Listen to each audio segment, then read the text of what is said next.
میرے سامنے چند معتبر حضرات نے گواہی دی، جن میں سب سے زیادہ معتبر میرے نزدیک حضرت عمر رضی اللہ عنہ تھے کہ نبی نے فجر کی نماز کے بعد سورج بلند ہونے تک اور عصر کی نماز کے بعد سورج ڈوبنے تک نماز پڑھنے سے منع فرمایا۔ ہم سے مسدد بن مسرہد نے بیان کیا، کہا ہم سے یحییٰ بن سعید قطن نے شعبہ سے، انہوں نے قتادہ سے کہ میں نے ابو العالیہ سے سنا، وہ ابن عباس رضی اللہ عنہما سے بیان کرتے تھے کہ انہوں نے فرمایا کہ مجھ سے چند لوگوں نے یہ حدیث بیان کی جو اوپر ذکر ہوئی۔ رسول اللہ نے فرمایا کہ نماز پڑھنے کے لیے سورج کے طلوع اور غروب ہونے کے انتظار میں نہ بیٹھے رہو۔ رسول اللہ نے فرمایا کہ جب سورج کا اوپر کا کنارہ طلوع ہونے لگے تو نماز نہ پڑھو یہاں تک کہ وہ بلند ہو جائے، اور جب سورج ڈوبنے لگے اس وقت بھی نماز نہ پڑھو یہاں تک کہ غروب ہو جائے۔ اس حدیث کو یحییٰ بن سعید قطن کے ساتھ عبد بن سلیمان نے بھی روایت کیا ہے۔ نبی کریم نے دو طرح کی خرید و فروخت اور دو طرح کے لباس اور دو وقتوں کی نمازوں سے منع فرمایا۔ اپنے نماز فجر کے بعد سورج نکلنے تک اور نماز عصر کے بعد غروب ہونے تک نماز پڑھنے سے منع فرمایا، اور کپڑوں میں اشتمال سماک یعنی ایک کپڑا اپنے اوپر اس طرح لپیٹ لینا کہ شرمگاہ کھل جائے، اور احتباق یعنی ایک کپڑے میں گوٹ مار کر بیٹھنے سے منع فرمایا، اور خرید و فروخت میں اپنے منابزہ اور ملامسہ سے منع فرمایا۔ رسول اللہ نے فرمایا، کوئی تم میں سے انتظار میں نہ بیٹھا رہے کہ سورج طلوع ہوتے ہی نماز کے لیے کھڑا ہو جائے، اسی طرح سورج کے ڈوبنے کے انتظار میں بھی نہ رہنا چاہیے۔ میں نے نبی کریم سے سنا، اب فرما رہے تھے کہ فجر کی نماز کے بعد کوئی نماز سورج کے بلند ہونے تک نہ پڑھی جائے، اسی طرح عصر کی نماز کے بعد سورج ڈوبنے تک کوئی نماز نہ پڑھی جائے۔ انہوں نے فرمایا کہ تم لوگ تو ایک ایسی نماز پڑھتے ہو کہ ہم رسول اللہ کی صحبت میں رہے لیکن ہم نے کبھی آپ کو وہ نماز پڑھتے نہیں دیکھا، بلکہ آپ نے تو اس سے منع فرمایا تھا۔ حضرت معاویہ رضی اللہ عنہ کی مراد عصر کے بعد 2 رکعتوں سے تھی، جسے آپ کے زمانہ میں بعض لوگ پڑھتے تھے۔ نبی کریم نے 2 وقت نماز پڑھنے سے منع فرمایا، نماز فجر کے بعد سورج نکلنے تک اور نماز عصر کے بعد سورج غروب ہونے تک۔ جس طرح میں نے اپنے ساتھیوں کو نماز پڑھتے دیکھا، میں بھی اسی طرح نماز پڑھتا ہوں، کسی کو روکتا نہیں۔ دن اور رات کے جس حصہ میں جی چاہے نماز پڑھ سکتا ہے، البتہ سورج کے طلوع اور غروب کے وقت نماز نہ پڑھا کرو۔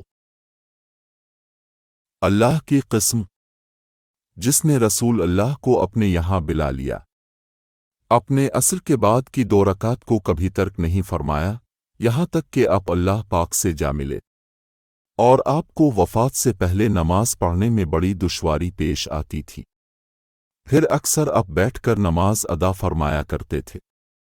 اگرچہ نبی کریم انہیں پوری پابندی کے ساتھ پڑھتے تھے، لیکن اس خوف سے کہ کہیں صحابہ بھی پڑھنے لگیں اور اس طرح امت کو گراں باری ہو، انہیں اب مسجد میں نہیں پڑھتے تھے۔ آپ کو اپنی امت کا حلقہ رکھنا پسند تھا۔ میرے بھانجے، نبی کریم نے عصر کے بعد کی 2 رکعت میرے یہاں کبھی ترک نہیں کی۔ اپنے فرمایا کہ 2 رکعتوں کو رسول اللہ نے کبھی ترک نہیں فرمایا، پوشیدہ ہو یا عام لوگوں کے سامنے، صبح کی نماز سے پہلے 2 رکعت اور عصر کی نماز کے بعد 2 رکعت۔ انہوں نے حضرت عائشہ رضی اللہ عنہا کے اس کہنے پر گواہی دی کہ نبی کریم جب بھی میرے گھر میں عصر کے بعد تشریف لائے تو 2 رکعت ضرور پڑھتے۔ ہم ابر کے دن ایک مرتبہ بریدہ بن حصب رضی اللہ عنہ صحابی کے ساتھ تھے، انہوں نے فرمایا کہ نماز سویرے پڑھا کرو، کیونکہ نبی کریم نے فرمایا ہے کہ جس نے عصر کی نماز چھوڑی اس کا عمل اکارت ہو گیا۔ ہم خیبر سے لوٹ کر نبی کریم کے ساتھ رات میں سفر کر رہے تھے۔ کسی نے کہا کہ حضور، آپ اب پڑھاؤ ڈال دیتے تو بہتر ہوتا۔ آپ نے فرمایا کہ مجھے ڈر ہے کہیں نماز کے وقت بھی تم سوتے نہ رہ جاؤ۔ اس پر حضرت بلال رضی اللہ عنہ بولے کہ میں اب سب لوگوں کو جگا دوں گا۔ چنانچہ سب لوگ لیٹ گئے اور حضرت بلال رضی اللہ عنہ نے بھی اپنی پیٹھ کجو سے لگا لی اور ان کی بھی آنکھ لگ گئی، اور جب نبی کریم بیدار ہوئے تو سورج کے اوپر کا حصہ نکل چکا تھا۔ آپ نے فرمایا، بلال رضی اللہ عنہ، تو نے کیا کہا تھا؟ وہ بولے، آج جیسی نیند مجھے کبھی نہیں آئی۔ پھر رسول کریم نے فرمایا کہ اللہ تعالیٰ تمہاری ارواح کو جب چاہتا ہے قبض کر لیتا ہے اور جس وقت چاہتا ہے واپس کر دیتا ہے۔ اے بلال، اٹھ اور اذان دے۔ پھر آپ نے وضو کیا، اور جب سورج بلند ہو کر روشن ہو گیا تو آپ کھڑے ہوئے اور نماز پڑھائے۔ حضرت عمر بن خطاب رضی اللہ عنہ غزوہ خندق کے موقع پر ایک مرتبہ سورج غروب ہونے کے بعد آئے اور وہ کفار قریش کو برا بھلا کہہ رہے تھے، اور آپ نے کہا کہ اے اللہ کے رسول، سورج غروب ہو گیا اور نماز عصر پڑھنا میرے لیے ممکن نہ ہو سکا۔ اس پر رسول کریم نے فرمایا کہ نماز میں نے بھی نہیں پڑھی۔ پھر ہم وادی بطحان میں گئے اور اپنے وہاں نماز کے لیے وضو کیا، ہم نے بھی وضو بنایا۔ اس وقت سورج ڈوب چکا تھا۔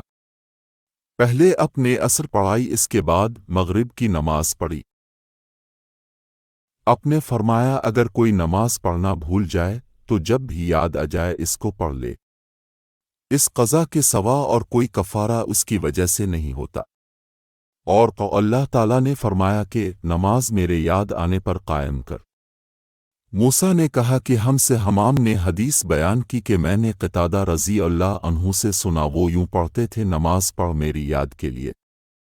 خبن بن ہلال نے کہا، ہم سے حمام نے بیان کیا، کہا ہم سے قتادہ نے، کہا ہم سے انس رضی اللہ عنہ نے، انہوں نے حضرت سے، پھر ایسی ہی حدیث بیان کی۔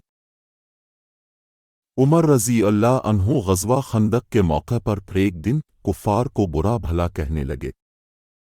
فرمایا کہ سورج غروب ہو گیا، لیکن میں لڑائی کی وجہ سے یہ نماز عصر نہ پڑھ سکا۔ جابر رضی اللہ عنہ نے بیان کیا کہ پھر ہم وادی بطحان کی طرف گئے اور اپنے عصر کی نماز غروب شمس کے بعد پڑھی، اس کے بعد مغرب پڑھی۔ میں اپنے باپ سلامہ کے ساتھ ابو برزے اسلمی رضی اللہ عنہ کی خدمت میں حاضر ہوا۔ ان سے میرے والد صاحب نے پوچھا کہ رسول اللہ فرض نمازیں کس طرح، یعنی کن کن اوقات میں پڑھتے تھے؟ ہم سے اس کے بارے میں بیان فرمائیے۔ انہوں نے فرمایا کہ آپ ظہر، جسے تم صلو اول کہتے ہو، سورج ڈھلتے ہی پڑھتے تھے، اور آپ کے عصر پڑھنے کے بعد کوئی بھی شخص اپنے گھر واپس ہوتا، اور وہ بھی مدینہ کے سب سے آخری کنارہ پر، تو سورج ابھی صاف اور روشن ہوتا۔ مغرب کے بارے میں آپ نے جو کچھ بتایا مجھے یاد نہیں رہا، اور فرمایا کہ عشاء میں آپ تاخیر پسند فرماتے تھے، اس سے پہلے سونے کو اور اس کے بعد بات کرنے کو پسند نہیں کرتے تھے۔ صبح کی نماز سے جب آپ فارغ ہوتے تو ہم اپنے قریب بیٹھے ہوئے دوسرے شخص کو پہچان لیتے۔ آپ فجر میں 60 سے 100 تک آیتیں پڑھتے تھے۔ ایک دن حضرت حسن بصری رحمت اللہ علیہ نے بڑی دیر کی، اور ہم آپ کا انتظار کرتے رہے۔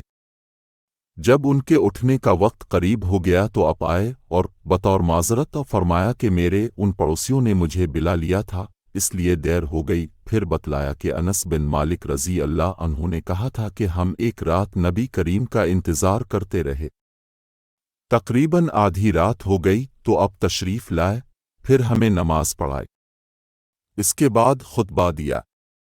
پس آپ نے فرمایا کہ دوسروں نے نماز پڑھ لی اور سو گئے، لیکن تم لوگ جب تک نماز کے انتظار میں رہے ہو گویا نماز ہی کی حالت میں رہے ہو۔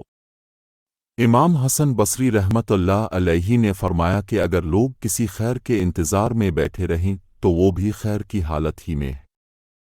قرہ بن خالد نے کہا کہ حسن کا یہ قول بھی حضرت انس رضی اللہ عنہ کی حدیث کا ہے جو انہوں نے نبی کریم سے روایت کی ہے۔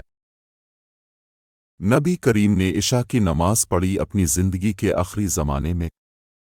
سلام پھیرنے کے بعد اب کھڑے ہوئے اور فرمایا کہ اس رات کے متعلق تمہیں کچھ معلوم ہے؟ آج اس روئے زمین پر جتنے انسان زندہ ہیں، 100 سال بعد ان میں سے کوئی بھی باقی نہیں رہے گا۔